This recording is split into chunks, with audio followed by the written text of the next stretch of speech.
Ahora, la pregunta es muy simple. Por ejemplo, hace muchos años atrás, pero unos cuantos años, un día estaba en Rosario. Justo estuve con uno, venía de coso ¿cómo se llama? De solucionar el problema con unos clientes allá en Frevento. Después que descubrí que del lado de Uruguay, yo estuve en Frevento en Uruguay, me dijeron que hay una orden de captura contra un chino que se llama, qué sé yo, Cachito. Cruzo el puente, vengo a este lado, que es Gualeguaychú, voy a comer esa noche a un restaurante y resulta que el chino ese que está buscando en otro lado estaba de este lado y era dueño del restaurante. Y el tema es que después de ahí, volviendo allá de Gualeguaychú, pasé por Rosario y estuve ahí con digamos, dos colegas en Rosario por algunos temas. Y a la noche salimos a dar una vuelta a comer y estaba en el centro de Rosario y yo venía a una calle, supone dirección, era hacia Oroño, y de golpe seguí y me dice estos colegas, pará, que contramano. ¿Cómo contramano? Sí. Y resulta que llegamos a la otra esquina, había un policía, una mujer policía, me paró. Y entonces estos colegas le dice, disculpa, es de Buenos Aires, es la primera que viene. O sea, le metí un verso, pero no importa. Pero, y el policía, bueno, listo, no hay problema. Entonces me dijo que me vaya. ¿Qué pasó? El tema es que justo hacía poco, había cambiado, no sé por qué motivo, el sentido de la calle. A partir de tal calle, cambiaba el sentido, que iba para Oroño, hacia el río. Yo no sabía, obvio, y el tema de que la excusa es que yo no sabía que existía esa norma, y entonces el policía me excusó. Ahora, el problema es esto. Khaled, ¿tiene conocimiento de cuestiones morales? Entonces, ¿se le puede imputar de pecado? ¿Sí o no? Ok. Este es el argumento de muchos de los padres que los pibes tienen 20 años y siguen diciendo que no saben nada. Pero no importa, claro, eso es otra cuestión. Entonces, la pregunta es, ¿qué hacemos entonces? Ok, escúcheme una cosita. Vamos primero a Hebreos 9, 27. ¿Se acuerdan? Le dije esto, que traten de analizar 27, 28 y ver este tema. Que yo diga la palabra establecido, que significa fue destinado, cosa por el estilo, esa idea, no la palabra, aparece en el 28 también. Porque realmente el 28, el escritor hebreo adquiere o utiliza exactamente la misma idea. Aunque no lo menciona, pero esto conteste con toda la escritura, ¿ok? Y es que cuando dice así también Cristo, podemos decir, fue establecido para ofrecer y así sucesivamente, ¿ok? Usted tiene que entender esto.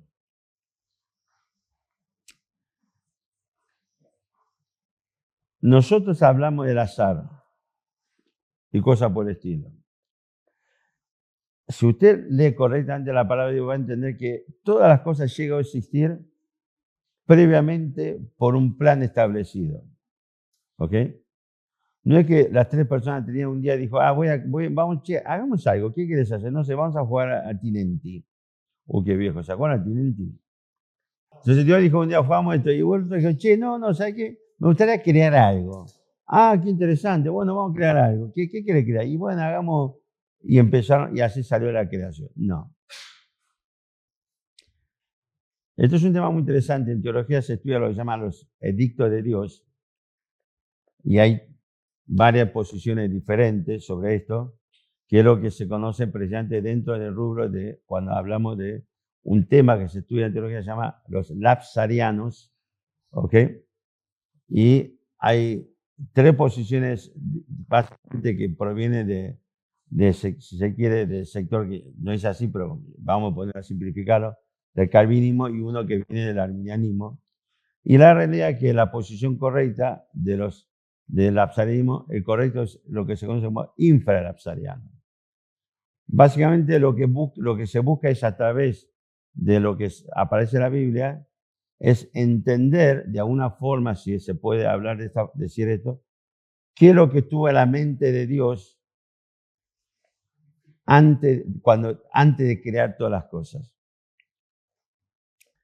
Los edictos son las cosas que Dios, el orden que Dios estableció antes de la creación de todas las cosas. ¿Por qué el infralapsarianismo es el correcto? Porque es el que yo creo. Se acabó la historia. Se acabó la discusión ahí, muy simple. Lo que siempre le digo, usted puede leer todas las posiciones que quiera, pero la única correcta es la mía.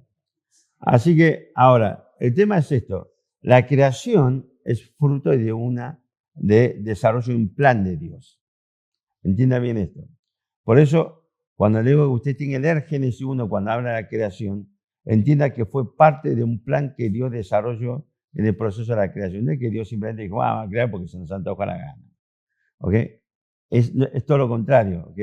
La creación emerge o es resultado de un plan, de un propósito que Dios ya había establecido y diseñado.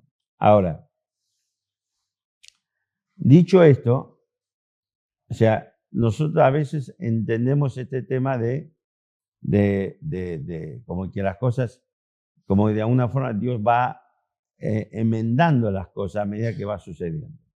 Sepa que ya en ese estado de pasado eterno donde nada existía, ya se diseñó el plan de salvación y ya Cristo fue constituido en ese momento ya en nuestro representante para ser quien iba a morir finalmente de la cruz en nuestro lugar. O sea, ya el plan estaba ya establecido desde antes de la creación. Y ahora vamos a ver un detalle que es muy interesante que aparece en Génesis. Y a veces cuando nosotros, cierta mirada tradicional del cristianismo, si se quiere, y sin ánimo de ofender a nadie, del anglosajón, es que es una cosa, es un simple reduccionismo de que Dios creó el matrimonio y el conflicto que se desarrolló en Génesis 3 es la desobediencia de Adán y el problema es que Eva no se sujetó a su marido. Es un reduccionismo, a veces yo diría hasta ridículo. Creer que Génesis 1, 2 y 3 habla de eso simplemente. ¿Ok? Génesis 1, 3, y usted tiene que entender lo siguiente. En la iglesia habitualmente me joroba muchísimo con el tema Génesis 3. Hacemos broma, está todo perfecto. Pero hay que entender lo siguiente. El libro de Génesis, especialmente los primeros capítulos de Génesis, ha esculpido el mundo actual. Los primeros capítulos de Génesis ha esculpido el desarrollo, ¿sí?, y la progresión hasta el tiempo del plan de Dios.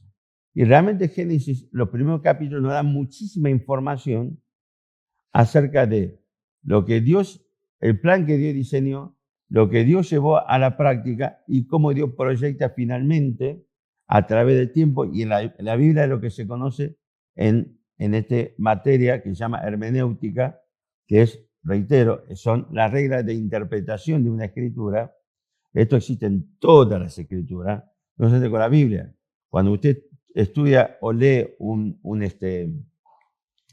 cuento, existe reglas de interpretación. Usted lee una poesía, existe reglas de interpretación. Hay reglas que son comunes a toda la escritura, sea prosa, sea poesía, pero después hay reglas propias de cada tipo de estilo de escritura. ¿Ok? Hay reglas que se aplican para la interpretación de una poesía que no se aplica a la prosa, por ejemplo, entre otras cosas. Entonces, una de las reglas se llama, en la hermenéutica bíblica, es la revelación progresiva. A partir del diseño que aparece en Génesis, en los primeros capítulos, Dios empieza progresivamente a revelar con el tiempo todo el desarrollo, todo el plan. Y llegamos a Efesios 4, donde se nos dice que en Cristo Dios finalmente reveló toda su voluntad para la humanidad. ¿Ok? Este es el proceso. Y Génesis, los primeros capítulos, contienen muchísimas informaciones sobre todo el desarrollo posterior que Dios va llevando adelante, digamos, en su plan. Por ejemplo, Todos sabemos que en Jeremías capítulo 31 aparece el famoso nuevo pacto. Dios le dice, a través de Jeremías se establece un nuevo pacto con Israel, no es con la iglesia. O sea que no tiene nada que ver con la iglesia. ¿Sabe qué significa esto? Que cuando usted llega a Mateo 26 y Cristo dice, esta es la sangre del nuevo pacto, no está hablando de la iglesia, está hablando de Israel. Dios nunca estableció pacto con la iglesia. ¿Ok? Entonces interpretemos correctamente la palabra de Dios. Ahora, Jeremías es un profeta que desarrolló su ministerio en los tiempos previos al exilio de Israel en Babilonia, que fue en el año 586, cuando finalmente Nabucodonosor conquista Jerusalén y comienza la primera deportación. De hecho, y esto es un dato importante, el año 600 promedio, para que Nabucodonosor pudiese conquistar Jerusalén. Antes de eso, Dios se fue de Israel. La gloria de Dios que estaba en el templo de Israel, famoso Shekinah, que los pentecostales y católicos que usan Shekinah, joroba tanto con ese tema, que es la gloria de Dios que estaba en el tabernáculo, se va. Esto está la Biblia, no me mira a mí. Se va, y es por esa razón que Israel puede llegar, o el reino del sur es conquistado por una nación gentil. Antes no fue imposible. Y esto es un dato importante, y después vamos a ver con una cosa. Ahora, escúcheme una cosita. Esto ocurrió en el año, digamos, 600 antes de Cristo. Usted sabía que lo que ocurrió allí aparece en Deuteronomio 30, 1000 años antes. ¿Ok? Y es la razón por la que Cristo le dice en Juan capítulo 3 a Nicodemo, siendo tú maestro de la ley, ¿no sabes de esto? Hablamos de las referencias internas, ¿ok? Ahora, entonces hay que entender esto. El problema es, la pregunta es esto. El viejo dilema, si nosotros somos condenados porque pecamos, ¿o no?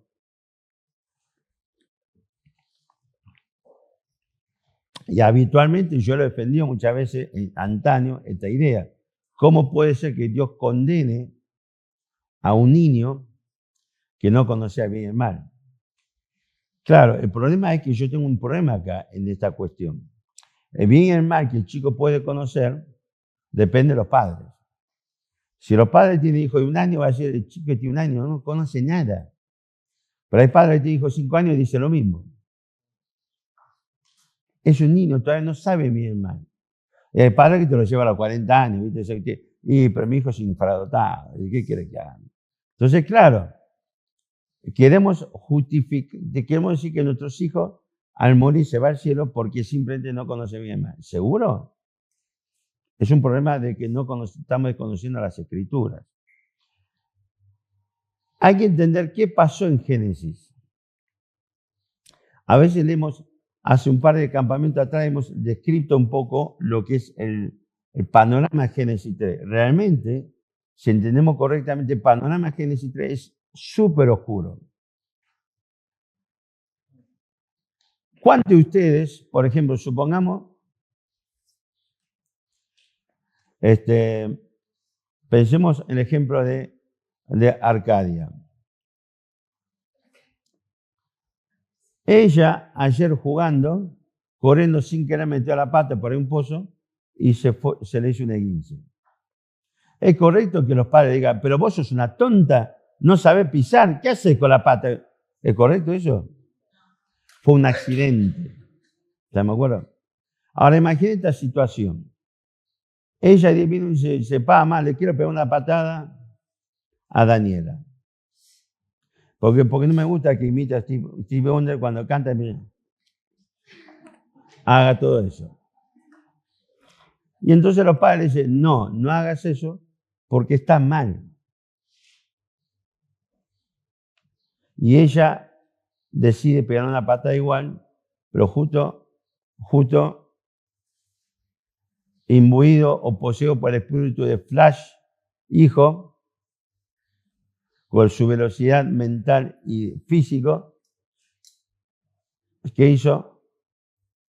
Se movió a la velocidad de la luz. Y aunque Arcadia, poseída por el espíritu de esta suegra muerta, no logró la velocidad de Daniel y en vez de pegarle a ella, le pegó una patada a un poste de luz. Entonces la pregunta es correcto que los padres la reten por haber hecho eso. Estamos de acuerdo. Pero en el primer ejemplo, fíjese un detalle. Cuando tocamos este tema, había un pastor también con nosotros, él insistía con este concepto de que pero Eva fue engañada. Estamos de acuerdo. Eva fue engañada solamente para no sujetarse a su marido, porque así interpretamos cuando dice, y tu voluntad será para tu marido. Pero si voy al Nuevo Testamento, y particularmente, por ejemplo, Timoteo, el apóstol Pablo es durísimo con la mujer, dice, porque no permito que la mujer y se salvará engendrando hijos. Que eso da motivo a que muchos machistas dicen, lo único que tiene que hacer la mujer es parir. No puede hacer otra cosa. Pero semejante imposición de castigo porque simplemente fue engañada. ¿No le resulta raro la dureza del apóstol Pablo con la mujer porque simplemente fue engañada y como consecuencia todas las mujeres ahora no sirven para nada más que para parir? Es una pregunta que estoy haciendo. ¿Se entiende lo que estoy diciendo? Entonces es evidente, a no ser que acusemos que Dios somos más misericordiosos que Dios, es evidente que lo que ocurrió en Génesis 3 trasciende a un mero hecho de que la mujer no se sujetó a su esposo. ¿Ok? Suelo participar en algunos grupos de debate, me interesa muchísimo, sobre todo, o sea, debate en serio, no gente que habla estupideces.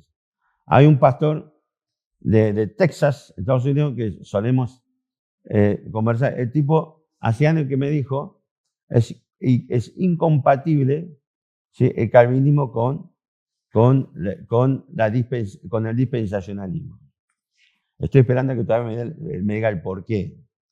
O sea, para mí, una rata te lo tiró y nada más. Pero en uno de estos grupos hay un rabino, hay varios rabinos, que es muy interesante, muchas cosas que ellos dicen, estoy de acuerdo o no, pero es la cuestión. El tipo dijo algo, dijo que en Génesis 2, la ayuda idónea, Dios se lo dio primero a los animales. Imagínate el grupo cristiano, salió con los tapones de punta, maldito judío, es ignorante a las escrituras, ¿por qué no te castrás? Y no sé cuántas cosas. Y a Hitler y todo el gueto y cosas por eso. Lo mataron al pobre tipo. Yo como buen cobarde iba a decir, che, pero lean la Biblia y que me callé la boca antes que me lo diga a mí y empiece a tomar represalia contra los chinos. Pero si usted lee Génesis 2, Dios trajo los animales y le dijo a Adán poner el nombre, después dijo no se halló ayuda idónea para Adán. Está hablando de los animales. Si la ayuda idónea, como se interpreta tradicionalmente, se refiere solamente a la mujer, entonces tiene razón cuando decimos que si se hubiera encontrado ayuda idónea en los animales, la mujer no existía. Porque las mujeres llegaron a existir gracias a que los animales no cumplieron con la expectativa de Adán. Tenemos que llegar a esa conclusión y esto es cierto, es correcto. ¿Okay? Porque es lo que dice Génesis 2. O sea, no lo digo yo, no lo dice el rabino, sino lo dice Génesis. Entonces, hay algo que tenemos que modificar de nuestra posición tradicional sobre el Génesis. Ahora, Génesis 3, ¿sí? Y de hecho, fíjese que el despliegue que Dios hace, de manera que en 3 capítulos ya nos describió, o sea, la razón de la creación de toda la cosa, la razón de la creación del hombre, el desarrollo de la razón de la creación del hombre, y capítulo 3, el pecado del hombre. Y a partir de allí se pudrió todas las cosas. Y a partir de allí, la Biblia empieza a adquirir un ritmo más lento. Yo no sé cuánto duró Génesis 1, 2 y 3. No sé qué tiempo. ¿Ok? Pero indudablemente no fueron 3 días. Pero a partir de Génesis 3, el tiempo ya empieza a transcurrir más lentamente. Dios ya se toma el trabajo de desarrollar más específicamente las diferentes consecuencias y el desarrollo de cómo Dios soluciona esa consecuencia. Y esto utiliza prácticamente, digamos, gran parte del libro de Génesis, más 65 libros más.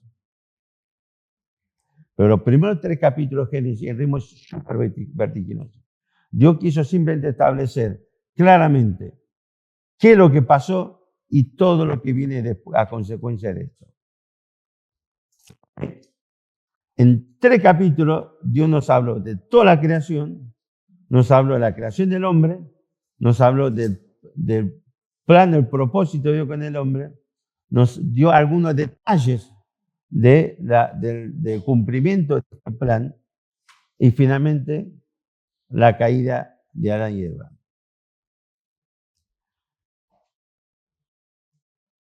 Vamos a leer Génesis 3. Fíjense, el versículo 1 aparece 2 detalles interesantes. Dice, con que Dios os ha dicho. Dios y lo que Dios dijo. Y ahí empieza un diálogo entre Satanás y la mujer. ¿Se acuerdan? Esto lo vimos, creo que fue el año pasado, ¿no? O no sé cuándo. Este tema de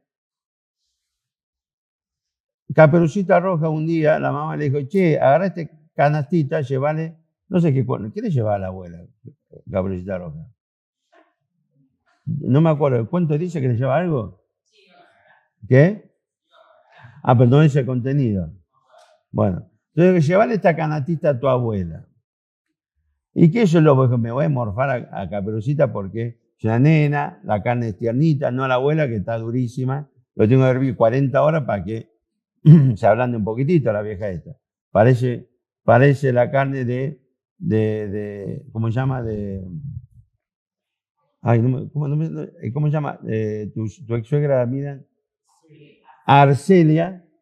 Y ahora, si usted le pega un mordiscón a la carne de Nazaret, va a ver que se le parte todos los dientes, porque tiene la dureza de la carne de la vieja esta. Lo hizo más porque la vieja está muerta, así que nunca se va a enterar. Entonces, ¿qué pasa? Dijo, esta carne me la voy a morfar una carne jovencita. Entonces, ¿qué hizo? Se agarró, ¿qué hizo con la abuela? ¿Lo tiró? ¿Qué hizo? ¿La escondió? La escondió y se disfrazó de la abuela. Esperó a Caperucita. Entonces, esta Caperucita Roja dice, oh, abuelita, abuelita, te vine a visitar. Y empieza ese diálogo. Y Caperucita mira, dijo, abuela, qué ojo grande que tienes. Ayer era capibara y ahora apareces. Y después, qué boca tan grande tienes. Y así sucesivamente. ¿Eso fue un hecho real? ¿Fue un hecho real o no? ¿Histórico o no? Fue una fábula. Escuche bien lo que le voy a decir ahora. Génesis, particularmente los primeros capítulos, es historia. Escúcheme, es historia y son hechos históricos. Pero ¿por qué Caperucita Roja que habla con el lobo es un fábula, pero la mujer que habla con la serpiente es un hecho real? ¿Estamos todos locos? ¿Entienden lo que le digo? Porque uno es fábula y el otro es un hecho real, pero lo estoy asegurando. Bueno, si quiere, ¿ya se pasó toda esa parte? No. ¿Sí? Bueno, los estudios, eso puede hablar con mi cita y pedirle el cosa. Más, de hecho, no sé cuántas veces usted ha pensado, hablamos que Lucero, ¿sí? ¿Cómo se llama? Querubín, que fue creado en perfección, toda la en coche, se rebeló contra Dios. Romano 14 nos revela el momento que Lucero entró en su corazón maldad y decidió rebelarse contra Dios y ser Dios. Usted se pregunta una vez por qué lo hizo. Usted sabe que la Biblia nos da la razón de por qué Lucero decidió hacer lo que hizo. ¿Sabe que la Biblia nos cuenta por qué Lucero hizo eso? Y no es casual que acá, Génesis 3, le dice a la mujer, con que Dios os ha dicho.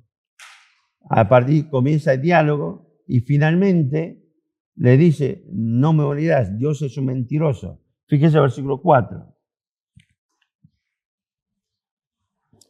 Dice, entonces la serpiente dijo a la mujer, no moriréis, sino que sabe Dios que el día que comáis de él serán abiertos vuestros ojos y seré como Dios sabiendo el bien y el mal.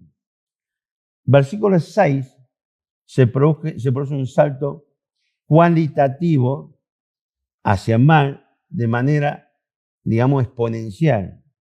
Ya vieron Génesis 3, uno dice, con que Dios os ha dicho, Génesis 3, 6 dice, y vio la mujer, y ahí empezó, que el árbol es muy lindo, el frutito es riquísimo, nunca lo comió, pero es rico, dice, y árbol agradable para alcanzar sabiduría. Y dice, y también, ¿qué hizo? Y dio ese fruto a su marido, y dice el versículo 6, dice, y dio también a su marido, el cual comió así como ella. En hebreo dice simplemente, de una forma una sentencia dice, y Adán comió. Adán no comió por error. Adán sabía lo que estaba haciendo. La pregunta es, ¿Adán sabía? En ese momento la mujer lo agarró desprevenido y el tipo se lo morfó. O Adán ya venía desarrollando algún tipo de, entre comillas, complot contra Dios. ¿Entiende lo que le digo? Usted va a decir, pero pastor, estás especulando, ¿eh? Acá no dice dice que simplemente que Adán comió. ¿Por qué? Porque es un terrible pollerudo y no quiso que su esposa se enoje, pues yo ya me imagino cómo iba a ser. Vieron todos los casados, sabemos cómo es. O sea, es la situación posterior a no hacer lo que tu esposa quiere que haga. Empieza la Guerra Fría. Empieza un proceso de chango más monumentalización de la casa. El chango más, ¿viste? Monumental se llama chango más. Y ese templo a hielo y en casa se transforma en el habitáculo de Capitán, Capitán Frío. O Doctor Frío, ¿cómo es? Capitán Frío, ¿cómo es frío? ¿Qué frío era este tipo? Bueno, ese frío. Y parece que vivís, por la gracia de Dios, dentro de un iglú. No te congelas simplemente porque estás dentro del iglú. ¿Sí? Los contactos, digamos, aún verbal se reduce a lo mínimo elemental y necesario. Onda tipo, si vos le decís, hola, mi amor. Y si, ¿qué comemos? Te robó el plato por la cabeza. ¿Será que Adán sabía que lo que le iba a venir? Dijo, bueno, ¿cómo? Por la duda, que si le tengo más miedo a mi mujer que a Dios. A veces nos pasa a los hombres. Es la verdad. Los jóvenes cuando se casen, quiero que se acuerde de este día y dígame después si el pastor tenía razón o no. Fíjese que el pastor José Luis, para darme la razón, se levantó, se fue allá. Se alejó de la esposa. ¿Ok? Ahora, el tema de la pregunta es, ¿qué es lo que pasó acá exactamente? ¿Fue simplemente una mujer que fue engañada? ¿Y Adán un pollerudo? ¿O hubo algo más que eso? ¿Se entiende? Vamos a Romanos capítulo 1. Dice, versículo 18 dice, ¿se acuerdan lo que siguen de cerca el estudio romano que estamos desarrollando los días domingos? ¿Se acuerdan muy bien de este pasaje? Miren, dice que sí. ¿Desde dónde hasta dónde llega digamos, esta primera sección de la carta a los romanos. 1:18 al 3:20 es la primera sección del libro romano. Pablo, después que anunció el versículo 16 y 17, el tema del libro, dice, no me avergüenzo del evangelio porque por ello para salvación a todo aquello al que cree, al judío primeramente y también al griego. ¿Por qué? Porque a través del evangelio, Dios, ¿qué cosa? ¿Qué revela? Su justicia por fe y para fe. Y estos temas es interesante porque después todos Romanos, ¿sí?, particularmente hasta el capítulo 8, va a empezar a hablar del tema del problema de la justicia de Dios. Gracias. Y cómo esto generó un conflicto del hombre con Dios. Ahora, ¿se acuerdan? Dijimos, hasta capítulo 4 aparece esta primera sección, la justicia por fe, y de 5 al 8 es la justicia para fe, ¿ok? Después 9 y 10 11 va a hablar del tema de Israel. Y después capítulo 12 hacia el final empieza toda la parte práctica de la epístola, digamos, a los romanos. Ahora fíjense que dice el versículo 1, capítulo 1, versículo 18. Porque la ira de Dios se enciende desde el cielo contra toda, ¿qué cosa? Impiedad e injusticia de los hombres. ¿Se acuerdan que impiedad es rebeldía contra Dios? Injusticia es rebeldía contra la palabra de Dios. Realmente Génesis 3:6 dice así, que Adán se rebeló contra la persona de Dios y la palabra de Dios no lo dice. Pero muchas veces existe este debate de cuál fue el pecado de Adán. Que Adán desobedeció, por ejemplo, lo que Dios dijo. No, Pablo dice que no fue una desobediencia, fue un golpe de Estado. El propósito final de Adán fue destronar a Dios.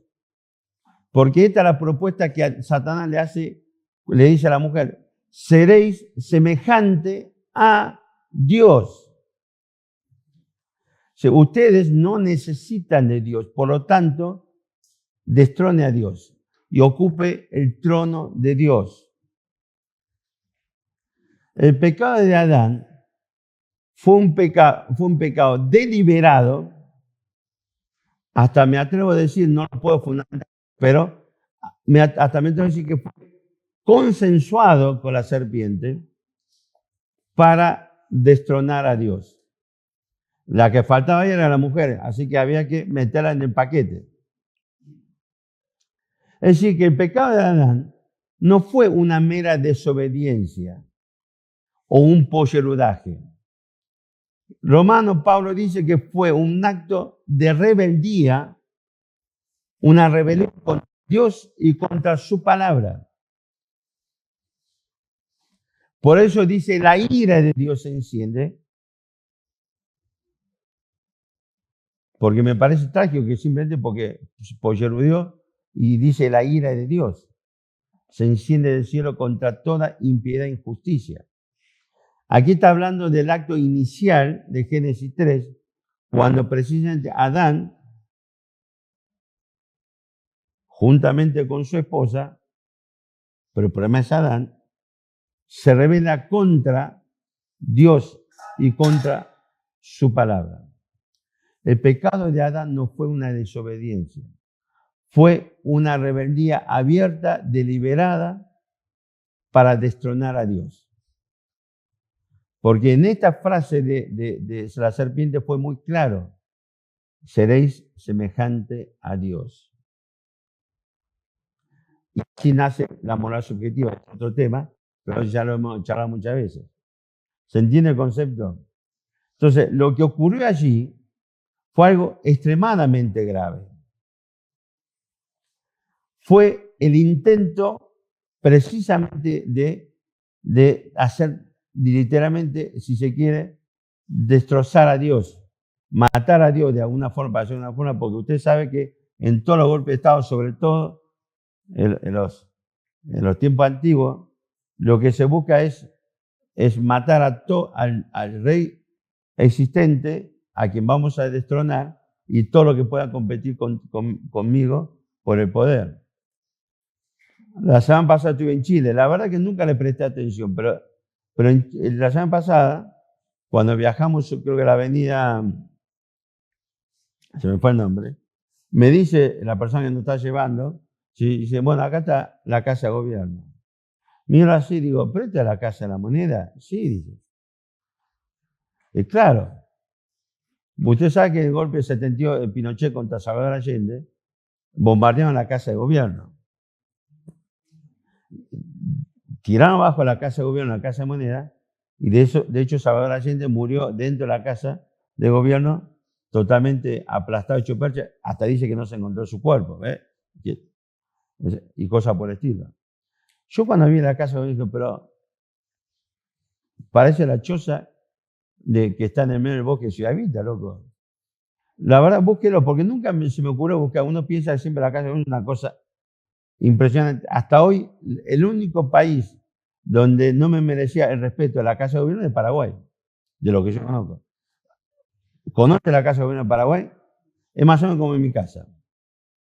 Un poco más grande, tiene una entrada para que estacionen los coches, pero es totalmente significante a título que es Casa de Gobierno. Los chilenos le ganaron. Digo, claro, este tipo le tirás un rompeportones y derrumbar esta casa. Así que me puse a buscar por internet, sí, era así. Porque fue así nomás. No, la verdad que una casita morondanga. Ya. Ahora, ¿qué es lo que hizo Pinochet? Y bueno, había que reventar a Allende, darle golpe de Estado, y ¿qué hizo? Lo liquidó. Y es interesante, Romanos 1:18 también lo hemos visto cuando dice la segunda que ve que aparece la palabra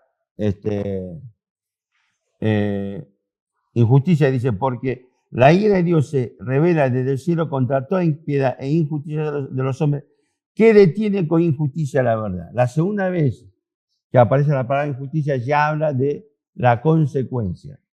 A partir de esa rebeldía inicial, el hombre decide a través de todos sus actos posteriores, es ocultar y hacer desaparecer la verdad de Dios. Dios debía desaparecer de nuestra existencia. Esto es parte de la filosofía humana de ese tiempo y a través del tiempo y a través, o la filosofía, especialmente el incrédulo, de todas las edades y toda la cultura y naciones y cosas por el estilo. Vamos a ver un detalle interesante de Génesis 5 sobre esta cuestión. Así que, ahora, quizás usted está diciendo, bueno, pero pastor, pero fue tan así, che. Todos conocemos la historia de Israel. Es una historia que fue mucho más, digamos, ampliamente descrito. De hecho, fíjese un detalle. El primer rey de Israel, que no debe ser primero, fue Saúl. Para que Saúl fuese elegido rey, tuvo que ocurrir algo. Y lo que ocurrió fue que el pueblo quería un rey humano y que no fuese Dios. Porque lo que Dios ofrece, de hecho en el plan de Dios, ¿sí? Realmente el primer rey iba a ser David. O sea, en el propósito de David tiene que ser el primer rey. Y Dios lo que le estaba ofreciendo a Israel fue un reino teocrático, donde Dios fuese el rey,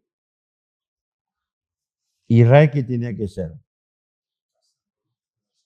Y esto fue la base de lo que Dios le ofrece a Israel, ¿sí? En Éxodo capítulo 19. Esto es lo que siempre decimos. Nosotros, yo creo que tanto el pastor Lucas como José Luis, que cree lo mismo, creo, no sé qué yo. No sé si está la herejía, es un problema de ellos. Que Israel es el pueblo escogido de Dios. ¿Están de acuerdo con eso? El pastor Gómez, ¿qué hago? Digo, ¿sí o no? Ahora, fíjense un detalle. Desde que llegamos a la iglesia, como escuchamos este concepto, que Israel es el pueblo escogido de Dios, y creemos que siempre fue así. Y creemos que Dios decide rescatar a Israel que estaba esclavizado en Egipto porque era el pueblo escogido. No, señor. Dios rescata a Israel porque era la descendencia de Abraham, de Isaac y de Jacob. Porque Dios lo promete a Abraham, allá en Génesis 21 o 19 o algo por ahí, le dice, yo soy tu Dios y voy a ser el Dios de tu pueblo. Por amor de Abraham, de Isaac y de Jacob. Así que Dios va a rescatar a Israel en cumplimiento de lo que le promete a Abraham. ¿Ok? Pero cuando Dios rescata a Israel, Israel no era el pueblo escogido, era la ascendencia de Abraham. Es decir, era el pueblo de Dios porque Dios decidió ser su Dios. Pero este estatus legal de pueblo escogido, recién Dios se lo da en Éxodo capítulo 19. Vamos a ver un ratito de Éxodo 19. Fíjese que Dios le dice en la visión de la zarza ardiente, cuando Moisés estaba pastoreando las ovejitas de su suegro, llegó al monte Horeb, o sea, Sinaí. Y entonces Dios le dice a Moisés, lo manda a rescatar a Israel y después dice, cuando salgan, venga para acá a adorarme. Y lo que hizo Moisés fue con Israel, fue hasta el monte Sinaí. Y ahí Moisés sube y Dios le ofrece a Moisés lo siguiente. Versículo 3, 19:3. Y Moisés subió a Dios, Jehová lo llamó del monte diciendo, así dirá a la casa de Jacob y anunciará a los hijos de Israel, vosotros viste lo que hice a los egipcios, cómo os tomé sobre alas de águila y os he traído a mí. Ahora pues, si diereis oído a mi voz y guardareis mi pacto, vosotros seréis especial tesoro sobre todos los pueblos, porque mía es toda la tierra, y vosotros me seréis un reino de sacerdotes, gente santa. Estas son las palabras que dirás a los hijos de Israel. Entonces fíjese que Dios le dice, si ustedes hacen esto, yo les voy a ofrecer este pacto. Si hacen esto, me hace un pueblo especial, por sobre todos los pueblos de la tierra. Y me seréis un pueblo de sacerdotes.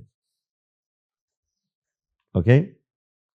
Entonces Dios le ofrece a Israel este estatus legal, ahora diferente a todos los pueblos de la tierra, porque antes no lo hizo. Y lo que va a caracterizar a este pueblo es que va a ser un reino de sacerdotes. Cuando Moisés viene al pueblo y dice, che, esto es lo que Dios ofrece, ¿y qué dicen los judíos? Obvio que lo vamos a aceptar. Precisamente porque Israel acepta el pacto, capítulo 20 de Génesis, de Éxodo, que aparece. Los mandamientos de Dios. Pues Dios le dice, si usted quiere, van a ser mi pueblo, tiene que guardar mi mandamiento. ¿Entiende lo que le digo? Y fíjense, automáticamente que Israel acepta, Dios, capítulo 20 de Éxodo, toma, acá está mi ley. ¿Se entiende? Entonces fíjense que Israel era llamado pueblo sacerdote, Dios debía ser el rey. Y Israel dijo, quiero ser como semejante a los pueblos que están nuestros, queremos un rey. Y la actitud de Israel significó un rechazo hacia Dios. Sí, ¿por qué? Porque Samuel estaba en contra. Y Dios le dice, Samuel, haz lo que ellos te dicen, porque no te desecharon a mí, sino que me desecharon a mí. El acto de Israel en ese momento fue un acto de rebeldía contra Dios. Y Dios le dice, me desecharon a mí. ¿Ok? Y aparte de allí, Samuel sabe lo que le pasó, se murió en la batalla, el negro medio que se suicidó, y después de 33 años de David como rey sobre Judá, y después pasó, 7 años, después pasó 33 años como rey sobre todo Israel. Cuando se muere David, lo sucede su hijo Salomón, ¿ok? De los 1000 y pico mujeres y cosas por el estilo. Si usted lee correctamente el libro de Eclesiastés, el título total de Eclesiastés es Sabiduría de un hombre que sufrió la penuria de 1000 y pico de suegras. Pobre Salomón. O sea, no pensó en ese tema. En fin. Ahora, aunque usted no lo crea, tener una esposa te cuesta un ojo a la cara.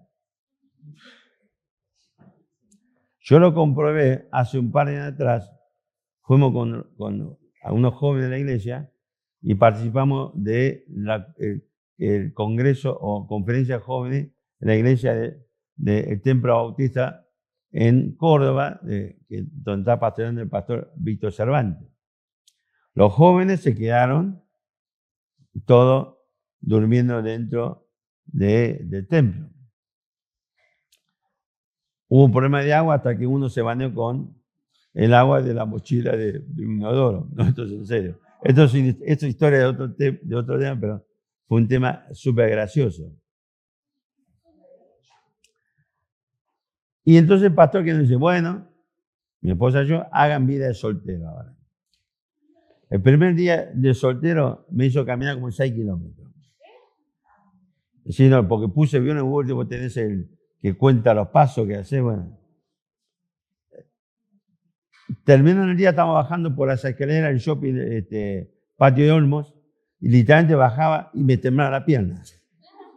Y me agarraban de los costados todo porque me caía. Hasta ahí me puse a pensar solamente en mi penuria. Pero después que descansé un poco la pierna, empecé a hacer cuenta.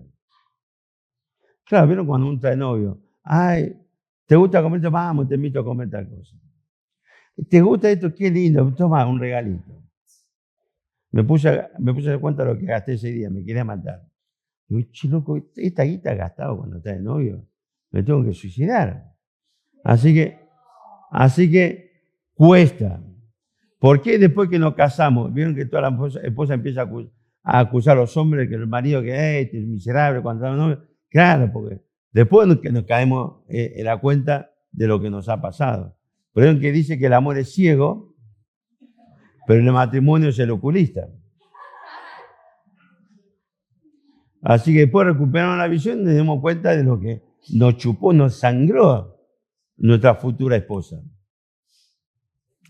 Así que Salomón, para hacer eso, endeudó al reino hasta los pavotes. ¿Cómo hace un gobierno? El gobierno no produce nada. Un gobierno, ¿cómo hace para tener guita? Impuestos, tasas. Usted sabe que en la Argentina hay promedio alrededor de 170 tipos de impuestos. Es un país inviable. Por eso cuando hablamos de reforma impositiva, todo lo que vive los impuestos del Estado sale a reclamar. ¿No? Es un tema.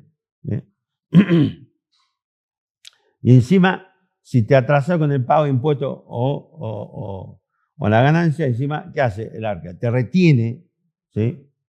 3 o 4% más aparte o compulsivamente. Así que, ¿qué hizo Salomón? Impuestazo. Vamos, dale, para adelante.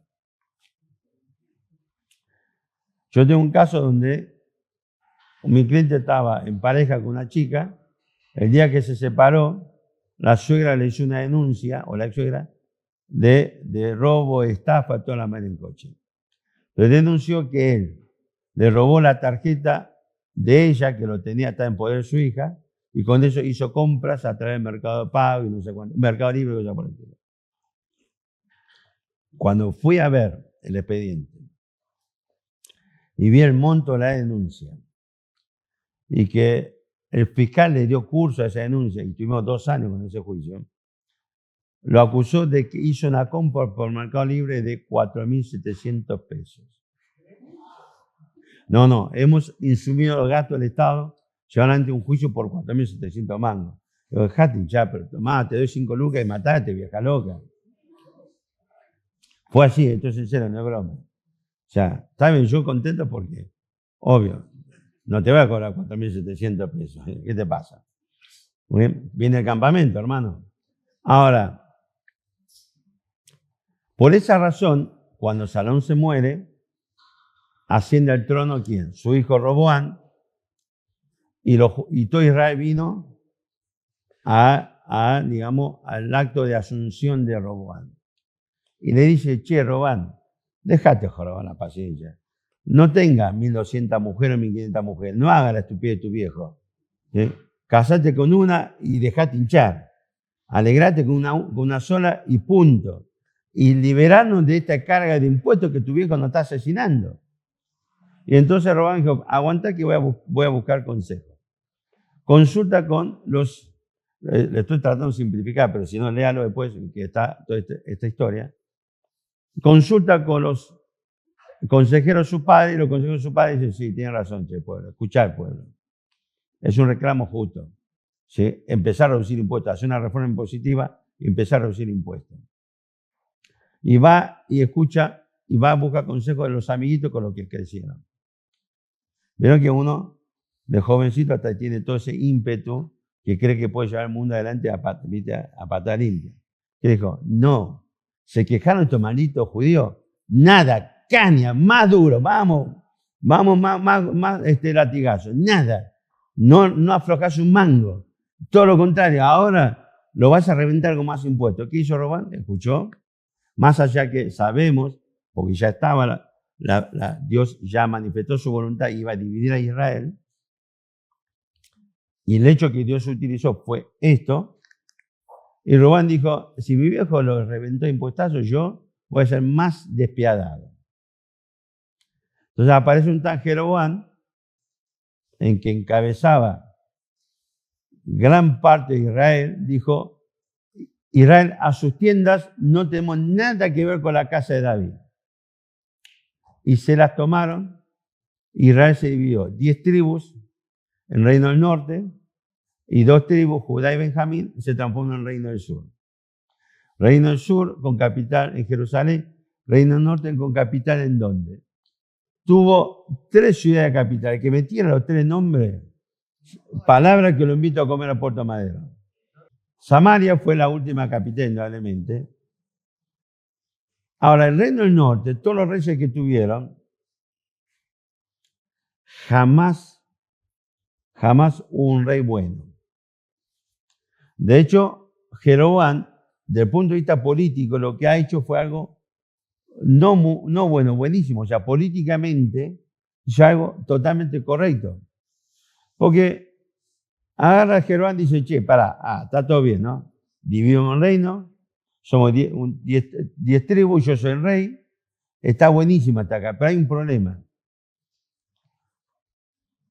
¿Cuántas veces, según el calendario judío, cuántas veces por año todo Israel debía peregrinar a Jerusalén? ¿Cuántas veces lo evitan? La mayoría no tiene que decir nada. ¿Cuántas veces Israel al año debía peregrinar a Jerusalén?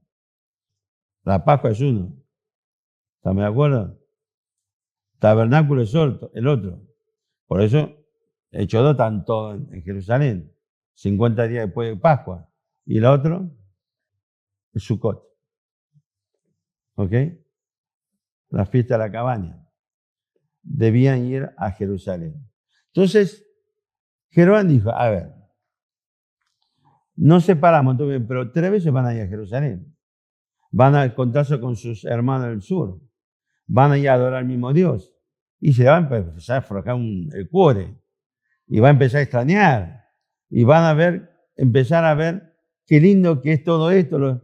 O el corito, unos coritos que cantamos que está en Salmo. Dice, ¿cómo era que todo el pueblo reunido? ¿Cómo que dice el corito? Favorito de Armando. Ahora, entonces dijo, che, ¿sabe qué? Se me va a temblar el reino, loco. Los tipos se quieren rajar, va a decir, che, dejate romper los quinotos, maldito Jeroboam, tomátela. Entonces el tipo dijo, ¿sabe qué? Vamos a cortar por la raíz. Le voy a dar algo parecido a lo que tenía, pero voy a crear yo esa nueva religión. Y estableció 2 puntos de adoración. El sur en Betel y el norte ¿en dónde? En Dan. Creó 2 puntos de adoración. Entonces le dijo, pueblo, usted puede decidir. Mirá que aparte buenísimo. ¿Dónde vos vivís en el norte de Israel? Anda a Dan que te queda cerca. No tengas rajata de Israel. Entonces iba a Dan a adorar y lo que estaba en el sur, o le quedaba en el centro, le quedaba en el sur, iba a Betel. Encima se ahorraba guita en colectivo, ¿viste? En Uber, todo, y los judíos chochos. Dijeron, ahorramos guita, vamos. Crearon un sistema religioso muy parecido, entre comillas, pero no es igual, con sacerdote, con altar, con sacrificio, con todos los chiches, y desvió, dice la Biblia, el corazón del pueblo. El reino del norte nunca tuvo un rey como la gente, fue un desastre. El reino del sur hubo reyes buenos y malos. Al final fue cada vez peor. De hecho, uno de los últimos buenos fue ni más ni menos que Josías, que 15 generaciones anteriores, Elías no, el profeta que vino de Belén, le dijo a Acán, le dijo, che, negro, no me rompa los quinotos, Dios va a destruir todo lo que vos estás haciendo en Monte Carmelo, Dios va a destruir todo lo que estás haciendo, macho. Y esto es prueba de que esta es la señal de que Jehová está hablando conmigo. Después que hable, el altar se va a romper, todas las cenizas se van a caer en el suelo. Y ocurrió eso. Y Acán se frunció. Y el profeta le dijo, Dios va a levantar un rey que se llama Josías y va a destruir todo lo que vos estás haciendo. 15 generaciones después apareció Josías. Unos últimos reyes buenos que tuvo Judá. Pero el Judá se fue empeorando cada vez más y más, fue revelándose cada vez más y más, fue pareciendo cada vez más y más a los pueblos que estaban alrededor de ellos. Y finalmente el acto de rebeldía, la consumación de esa rebeldía, se transformó en qué cosa? En que Dios decide irse, alejarse de Israel. Es más, para usted que por ahí dice que la Biblia no habla de divorcio, ¿sabe cuántas veces habla de divorcio en la Biblia? El término que Dios utiliza para hablar de su ruptura con Israel, el término que utiliza es divorcio. Que Dios se va a divorciar de Israel, se va a cortar esa relación con Israel y Dios decide irse. Su gloria se abandona el templo, el tabernáculo, específicamente el lugar santísimo. Israel quedó expuesto al mundo entero como cualquier pueblo sin Dios. Esta rebeldía persiste hasta los tiempos de Cristo. De tal manera que estando Mesías cerca de la tierra, Israel rechaza a Cristo. De tal manera que Cristo le dice, en el día de juicio se va a levantar contra ustedes, ¿sabe quién? Sodoma y Gomorra. Todos conocemos la historia de Sodoma y Gomorra. Fue la historia de 5 ciudades, al fin y al cabo. Se menciona Sodoma y Gomorra, pero de hecho, está, digamos, cuando se rajaron Lot y su familia, iba hacia Zoar y Dios destruye Zoar. Son 5 ciudades que estaban en el valle de... ¿Qué valle era? En el valle de Sitín, al sur del mar Mediterráneo, Mar Muerto, que Dios destruye estas 5 ciudades. Eran tan malas estas 5 ciudades que Judas, cuando habla en su cruzada en contra de las falsas doctrinas, exhorta diciendo que debemos contender ardientemente por la fe dada una vez a los santos, y uno de los ejemplos que utiliza en contra de la sana doctrina es Sodoma y Gomorra. Entienda bien qué trágico que fue, terrible que fue Sodoma y Gomorra en cuanto a su pecado y su rebeldía. Y Dios le dice, Cristo le dice a los judíos en el tiempo de su ministerio terrenal, aquel día se va a levantar en el juicio contra vosotros Sodoma y Gomorra. Nínive, la capital de Siria, el gran reino que hace que precisamente invade y destruye todo el reino del norte, Cristo dice, por mucho menos que lo que hay hoy aquí con vosotros, ellos se arrepintieron. Así que imagínate lo que le espera a ustedes. Quiero que entiendan lo que ha sido la rebeldía de Israel. ¿Se entiende? Esto está en la Biblia, léalo, no lo digo yo. Y puede ver realmente lo trágico que fue la rebeldía de Israel. Es tan trágico que Dios dice, este pueblo jamás se va a convertir. a no ser que le ofrezca un nuevo pacto incondicional, que es el nuevo pacto, basado en el sacrificio de Cristo, y Cristo en la última cena dice, este es el pacto de mi sangre que es derramado por muchos. Ok, ¿entiende? Quiero que entienda lo que ha sido la rebeldía de Israel. Vamos a Josué capítulo 6. Josué dije, Jonás. Jonás. Jonás. Capítulo 6, versículo 7, el que quiera lo puede leer con voz fuerte, muy fuerte. Versículo 7. Juntas, ya.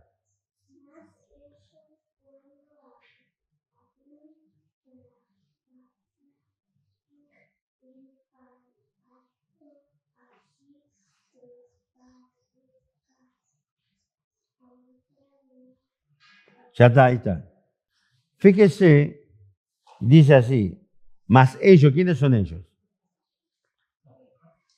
¿Quién? No, ¿quiénes son ellos? Es Israel. Dios está hablando de Israel. Dios lo compara con el pacto adámico. Y dice, ¿cuál Adán? Así traspasaron y prevaricaron allí. ¿Se entiende? Entienda que Génesis 3 no fue una mera desobediencia.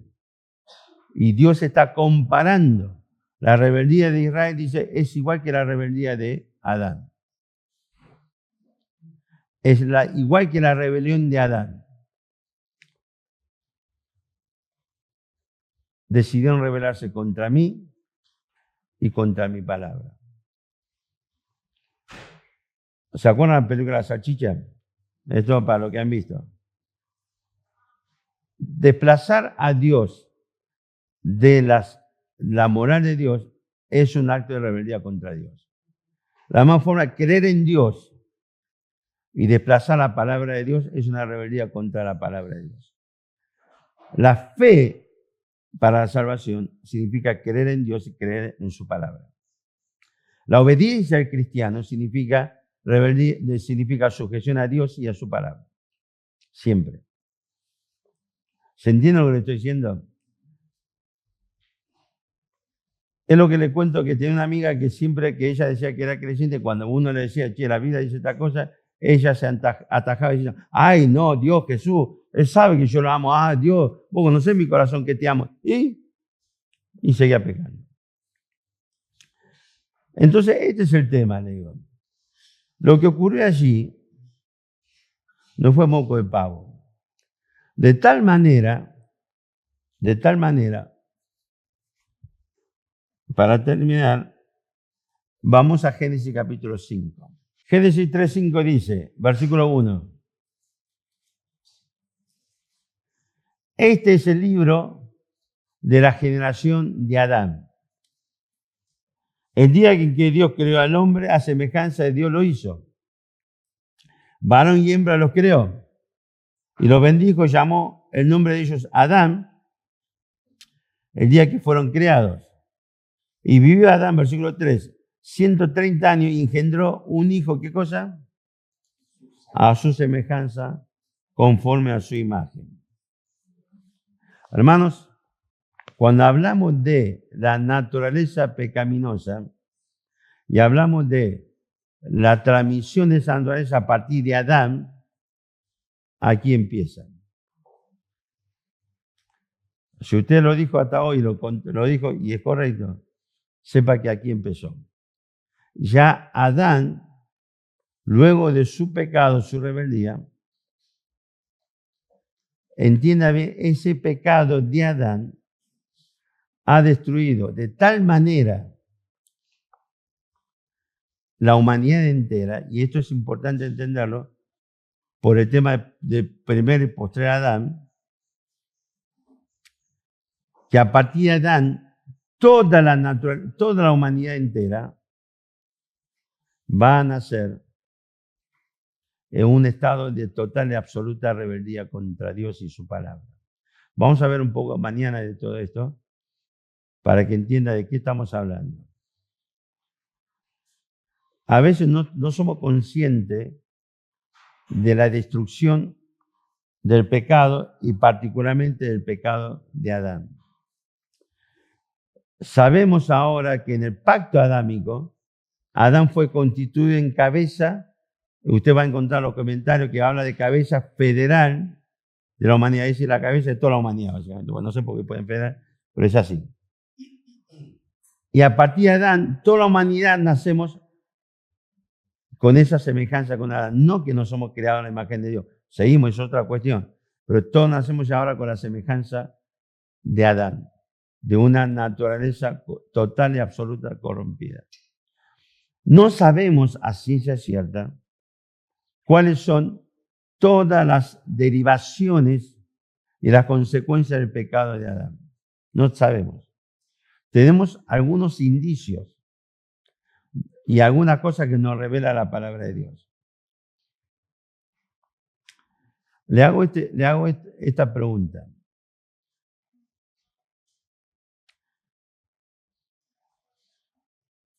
Alguien dice, por ejemplo, alguien dice, bueno,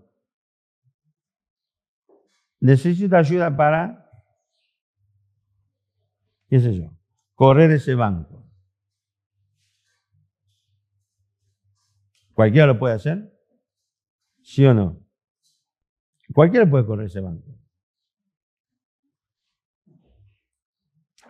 Yo necesito ayuda para arreglar una máquina que se desarrolló a partir del conocimiento de la física cuántica. ¿Alguno de ustedes me pueden ayudar? No porque sea todo un infradotado, sino porque no tiene ni conocimiento ni capacidad para solucionarlo. Necesita del esfuerzo de alguien especializado. Indudablemente, usted va a valorar mucho más entender la importancia de alguien que arregló esa máquina que alguien que corrió el banco. ¿Estamos de acuerdo o no? Entienda bien lo que le digo. Yo no sé cuáles fueron todas las consecuencias, la sequía que se esparció por el mundo físico, material y el mundo espiritual de lo que causó el pecado. Pero solo sé que se necesitó la misma persona de Dios para resolverlo. Solo sé que se necesitó el sacrificio del mismo Dios en la cruz del Calvario para resolver el problema. Solo sé que no hubo y no va a haber jamás nadie sobre el mundo entero, todo lo creado, material e inmaterial, que podría haber solucionado este problema. ¿Se da cuenta de lo que ocurrió en el huerto de Edén y de las consecuencias de ese pecado? No lo sé. Pero para el hecho de que Dios mismo tuvo que intervenir, Dios mismo tuvo que sacrificarse, Dios mismo tuvo que llevar sobre todas las consecuencias. Y recién después de miles de años en la cruz del Calvario, Dios finalmente juzgó todas las cosas y allí resolvió absolutamente todos los conflictos que se abrió a partir del pecado. Eso te da la pauta de que lo que ocurrió en Huerto de Edén fue algo terrible. Fue algo gravísimo. Que humanamente hablando no sabemos hasta dónde llegó. Pero no hay ninguna duda que si no es por la intervención de que es todopoderoso, no habría solución para el problema del pecado. Entienda bien lo que ha pasado allí. El problema allí no fue solamente un problema de una desobediencia, el problema de una mujer que no se sujeta al marido. Porque la revelación posterior de la Biblia, y cuando empiezo con la referencia cruzada, empiezo a atar los cabos, y todavía no terminamos de atar cabos, vamos a ver algo, entendemos que el pecado de Adán fue de una magnitud inusitada que no tenemos forma de saber ni conocer. Pero Dios sí, por supuesto. Y Génesis 3:15 nos revela precisamente otra evidencia de que en la eternidad pasada Dios estableció un propósito y dentro de ese propósito Génesis 3:1:1 comienza a plasmar ese propósito y Génesis 3:15 ya aparece primera profecía, o lo que se dice habitualmente es el protoevangelio de la provisión de un Salvador. Ese Génesis 3:15 nos habla de la existencia de un propósito, de un plan de Dios. ¿Sabe qué significa esto? Muy simple. Usted no está aquí por mera casualidad. Nadie. Dios tiene un propósito. ¿Ok? Mañana vamos a continuar hablando un poco de todo esto y algún hermano o Pastor Lucas, ¿nos puedes despedir una palabra de oración?